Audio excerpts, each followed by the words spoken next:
സാമൂഹികമായ വിപത്തിനെ പറ്റി അല്ലെങ്കിൽ സാമൂഹിക പരിഷ്കർത്താവ് ഒന്നുമല്ല ഞാൻ.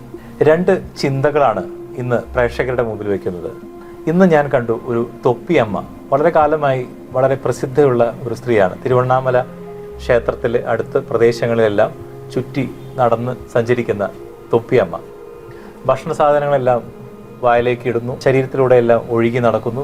അതെല്ലാം ഒരു പ്രസാദമായിട്ട് ജനങ്ങൾ അത് എടുക്കുന്നു. അവരെ ചുറ്റും ആളുകൾ രാവിലെ തുടങ്ങി രാത്രിയാവോളം നടക്കുകയാണ്. ഇവരെ ഏതെങ്കിലും ഷോപ്പിന്റെ മുമ്പിൽ നിന്ന് കഴിഞ്ഞാൽ ആ കടയുടമയ്ക്ക് അന്ന് ഏറ്റവും നല്ല ഐശ്വര്യമാവും. ഇവരാരെങ്കിലും മുഖത്തോട്ട് നോക്കിയാൽ അവർക്കും ഐശ്വര്യം ഉണ്ടാവും.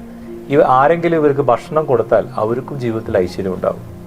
സത്യത്തിൽ ഇവർക്ക് ഭ്രാന്താണ് എന്നാണ് പറയുന്നത്.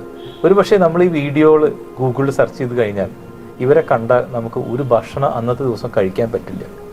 പക്ഷേ ആ നാട്ടിലെ ആളുകൾ മാത്രമല്ല, എനിക്ക് തോന്നുന്നു ലോകത്തിൻ്റെ പല ഭാഗത്തു നിന്നും ആളുകൾ വന്ന് ഇവരെ ആരാധിക്കുന്നു, ഇവരെ കാലിൽ തൊടുന്നു, ഇവരെ ഒന്ന് സ്പർശിക്കാനായിട്ട് വെമ്പൽ കൊള്ളുന്നു. ഇനി മറ്റൊരു തൊപ്പി നമ്മുടെ കേരളത്തിലുണ്ട്.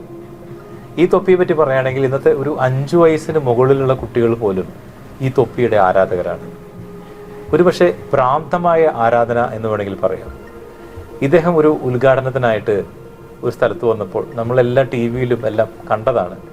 ആ ടൗൺ അങ്ങനെ തന്നെ, ആ നഗരം നിശ്ചലമായി.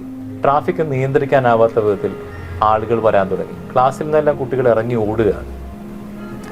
ഇത് മറ്റൊരു തൊപ്പിയാണ്. അദ്ദേഹം ചെയ്യുന്നത് അദ്ദേഹത്തിൻ്റെ മുറിയിലിരുന്ന് അദ്ദേഹത്തിൻ്റെ മനസ്സിൽ തോന്നുന്ന കാര്യങ്ങൾ അദ്ദേഹം വിളിച്ചു പറയുന്നു. അദ്ദേഹം വിളിച്ചു പറയുന്ന പല കാര്യങ്ങളും ഇവർക്ക് ആനന്ദമുണ്ടാക്കുന്നു എന്നുള്ളത് കൊണ്ടായിരിക്കാം ഈ കുട്ടികളെല്ലാം ഓടി വരുന്നത്. ഞാൻ രണ്ടാമത് പറഞ്ഞ തൊപ്പിയുടെ കൂടെ ഇന്നത്തെ യുവതലമുറയാണ്. പ്രായമായവർക്കൊന്നും ആ തൊപ്പിയോട് വലിയ പ്രിയമില്ല. പക്ഷെ നമ്മൾ ആദ്യം പറഞ്ഞ തൊപ്പി പ്രായമായവർക്കും ചെറുപ്പക്കാർക്കും എല്ലാം ഒരു സംശയമില്ല, ആ തൊപ്പി വളരെയധികം ഭക്തിയോടുകൂടി ആ തൊപ്പിയെ വണങ്ങുന്ന ആളുകളാണ്. സമൂഹത്തിന് എന്തു പറ്റി എന്ന് ചോദിക്കാൻ ഞാൻ ആരുമല്ല. ഒരു സ്വാമി വിവേകാനന്ദനോ ശ്രീനാരായണ ഗുരുവോ ഒന്നുമല്ല. ഇവരെല്ലാം ചോദിച്ചെടുത്ത് ഞാൻ വീണ്ടും ചോദിക്കാൻ ഞാൻ ആരുമില്ല.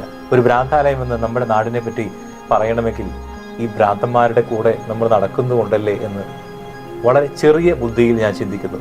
എല്ലാവർക്കും ഒരു ചിന്ത നൽകിക്കൊണ്ട് ഇന്നത്തെ ദിവസം ശുഭമായി തീരട്ടെ എന്ന് ആഗ്രഹിക്കുന്നു.